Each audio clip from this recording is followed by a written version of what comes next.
Bismillahirrahmanirrahim. Assalamu alaikum, my dear students. How are you all? I hope you are enjoying your holidays.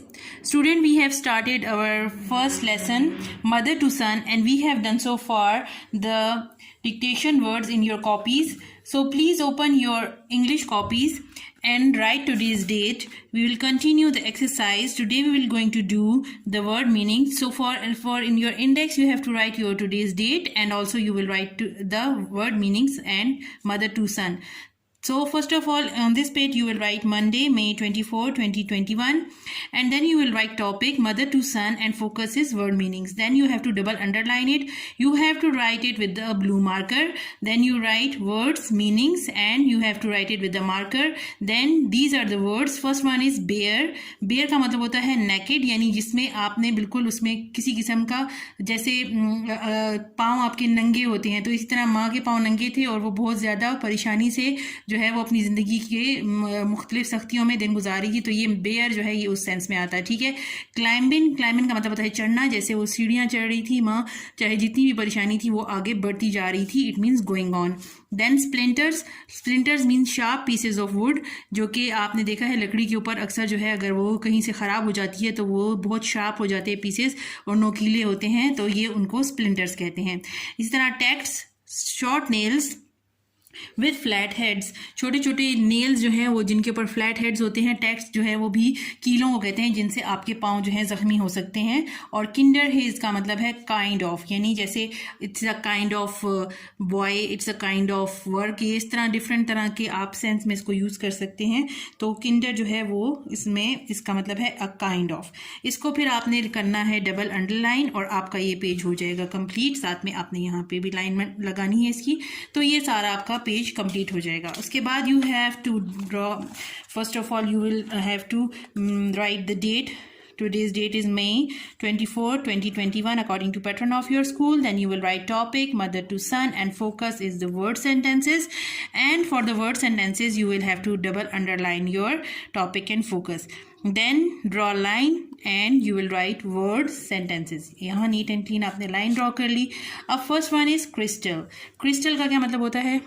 जैसे कि एक शीशे का glass या डेकोरेशन पीस वगैरह होता है जो भी शीशे से क्रिस्टल से मिलके बना होता है. जैसे यहाँ पे मैंने सेंटेंस बनाया है, she presented me a crystal decoration piece, तो उसने मुझे एक क्रिस्टल का डेकोरेशन पीस गिफ्ट किया. तो इस तरह से ये इसका एक सेंटेंस बन गया. ठीक है. You can make a sentence of your own choice as well. Then tacts, अभी जैसे हमने पढ़ा टैक्ट्स क्या कहते हैं, जैसे कीलें निकली हुई होती हैं, तो यहाँ पे क्या है, there are lots of tacts in this cupboard. इस कबर्ड में बहुत सारे टैक्ट्स जो हैं वो हैं लगे हुए. इसके बाद किंडर जैसे अभी मैंने आपको बताया, a kind of. It is getting kinder difficult for me to handle the situation. यह मेरे लिए बहुत मुश्किल हो रहा है कि मैं इस सिचुएशन को कैसे हैंडल करूँ, इस मुश्किल काम को मैं कैसे मैं इसका हल निकालूँ. तो किंडर का मतलब होता है काइंड ऑफ. ठीक है. इसके बाद carpet, I brought new carpet to for my room. मैं अपने कमरे के लिए नया कारपेट लेके आया. ये जो है ये इसका हो गया. और corners, there are 4 corners in this building. इस बिल्डिंग में 4 कॉर्नर्स हैं. ठीक है. ये हो गया, ये आपके वर्ड सेंटेंसेस हो गए हैं और आपने इसको इसी तरह नीट एंड क्लीन लिख लेना है. Then next we will start our question answers. Topic is mother to son and focus is question answers. अब सबसे फर्स्ट क्वेश्चन है, who is speaking in the poem and to whom are the word addressed, यानी इस poem में कौन किससे बात कर रहा है.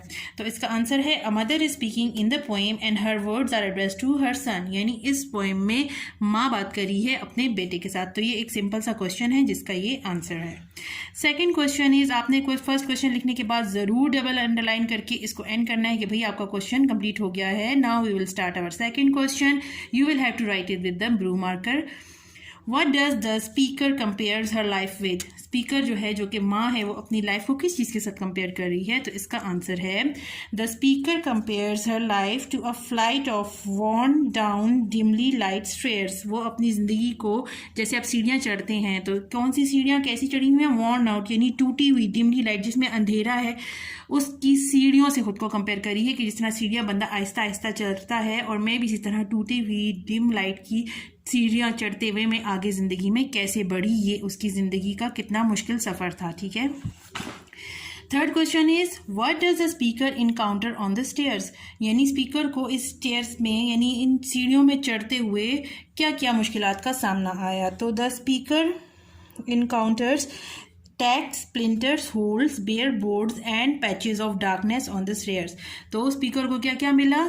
टैक्स का भी मतलब आपको बताया, कीले, नोकीले जो हैं लकड़ी की नोकीले कांटे जिनके ऊपर से होल्स सुराखें थी, और बेयर बोर्ड्स जो कि नंगे तख्ते थे जिनके ऊपर सारा जो है कीलें जो है उखड़ी हुई थी, जिसके ऊपर उसने पाँव रख के वो जो है इस अंधेरे में आगे बढ़ी स्टेयर में, तो वहाँ के लिए ये लाइफ बहुत मुश्किल थी। तो इस बारे में इन्होंने स्पीकर ने इस तरह से उसको कंपेयर किया हुआ है। And the next question is which 3 pieces of advice does the speaker give the boy, यानी कौन से 3 एडवाइस के पीसेस हैं, कौन कौन सी 3 नसीहतें हैं जो कि उसने अपनी माँ ने बेटे को की। फर्स्ट है डोंट टर्न बैक, कभी भी पीछे मुड़ के मत देखना, हमेशा आगे बढ़ना। डोंट सिट डाउन, कभी भी थक के बैठ ना जाना कि मैं आगे नहीं बढ़ना। एंड डोंट फॉल, और कभी भी गिर ना जाना, बस अगर तुम किसी लाइफ में कोई भी ऐसी मुश्किल आ जाए तुमने आगे बढ़ना है। तो ये 3 वर्ड जो हैं वो उसने मांगने बोले, don't turn back, don't sit down and don't fall are the 3 pieces of advice the speaker gives to the boy in the poem. ठीक है, ये जो है वो उसने अपनी माँ ने बच्चे को सारी नसीहतें की। ये आपने लिखना है, ठीक है। इसके बाद आपने इसको अंडरलाइन कर लेना है ताकि क्वेश्चन ख़त्म हो गया। And the 5th question is what is the mother experience of life, माँ का इस दुनिया में किस तरह का तजुर्बा था। तो life of the mother has been very difficult but she has not given up, माँ की लाइफ बहुत ज़्यादा तकलीफ़ों से और परेशानियों से भरी हुई थी, लेकिन फिर भी उसने जो है कभी भी वो रुकी नहीं, वो आगे बढ़ती गई। और ये इस तरह से आपकी एक्सरसाइज वर्क कंप्लीट हो गया है। You have to double underline it, please neat and clean, आपने इस सारे काम को लिखना है, ठीक है।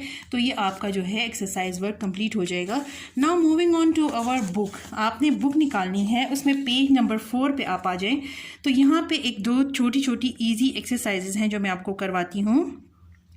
फर्स्ट वन इज़ यहाँ पे इन्होंने कॉल जो है ऐसे वर्ड्स यूज़ हुए हैं जिसमें अपोस्ट्रोफी यूज़ होता है। आप ये सब वर्ड्स पहले भी पढ़ चुके हैं, यानी इसमें जो है एक लफ्ज़ जो है वो शॉर्ट फॉर्म में लिखा हुआ होता है। तो यहाँ पे कुछ वर्ड्स हैं जो शॉर्ट फॉर्म में लिखे हुए हैं और आपने आगे इनको इसी की फुल फॉर्म में लिखना है।